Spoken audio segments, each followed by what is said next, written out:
To our family kitchen. இன்றைக்கி நம்ம என்ன பார்க்க போகிறோன்னா புளிச்சக்கீரை எப்படி வைக்கிறதா பார்க்க போகிறோம். புளிச்சக்கீரைக்கு தேவையான பொருட்கள் என்னென்னு பார்த்துடலாம். உங்களுக்கு எத்தனை கட்டு கீரை வேணுமோ அத்தனை கட்டு கீரை வாங்கிக்கோங்க. கீரை நல்லா அலசி வச்சுக்கோங்க. வரமிளகா, சின்ன வெங்காயம், புளி, தக்காளி 2, கருவேப்பிலை, தேவையான அளவு எண்ணெய், மிளகு, சீரகம், வெந்தயம், கடுகு, பெருங்காயம், கொத்தமல்லி. செய்முறைக்கு போகலாம்.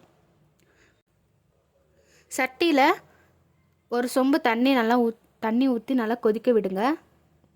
நல்லா கொதிச்சதுக்கப்புறம் அலசி வச்ச கீரையை தண்ணியில் சேர்த்துக்குங்க. நல்லா கிளறி விடுங்க. கீரை நல்லா வேகணும். நல்லா கொதிச்சு வரும் தண்ணி. கீரை நல்லா கிண்டி விட்டுட்டே இருங்க. கீரை நல்லா வெந்துருச்சான்னு செக் பண்ணிகிட்டே இருங்க அப்பப்போ. கீரை நல்லா வெந்துருச்சுன்னா கீரை நல்லா வடிகட்டி ஒரு தட்டில் எடுத்து வச்சுக்கோங்க. அப்புறம் வடசட்டியில் மிளகு, சீரகம், வெந்தயம் 3 நல்லா வறுத்தெடுத்துக்குங்க. வறுத்தெடுத்து தனியாக எடுத்து வச்சுக்கோங்க. அப்புறம் சட்டியில் எண்ணெயை ஊற்றி கடுகு, பெருங்காயம், வரமிளகா, கருவேப்பிலை, சின்ன வெங்காயம் இது எல்லாத்தையும் போட்டு நல்லா வணக்குங்க. நல்லா ப்ரௌன் கலர் வர வரைக்கும் வெங்காயத்தை நல்லா வணக்கி எடுத்துக்கோங்க. அதுக்கப்புறம் புளியை போட்டு வணக்கிட்டு தக்காளியும் வணக்கிக்குங்க. நல்லா வணக்கிக்குங்க.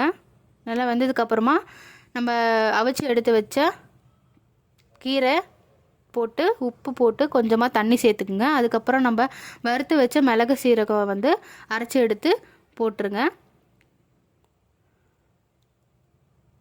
அதுக்கப்புறமா கடைசியாக கொத்தமல்லி போட்டு மற்ற வச்சு நல்லா கடைஞ்சிக்குங்க. அவ்வளோதான். இதே மாதிரி நீங்களும் வீட்டில் ட்ரை பண்ணி பாருங்கள். இதே மாதிரி ஒரு நல்ல ரெசிபியோட அடுத்த வீடியோவில் உங்களை சந்திக்கிறேன்.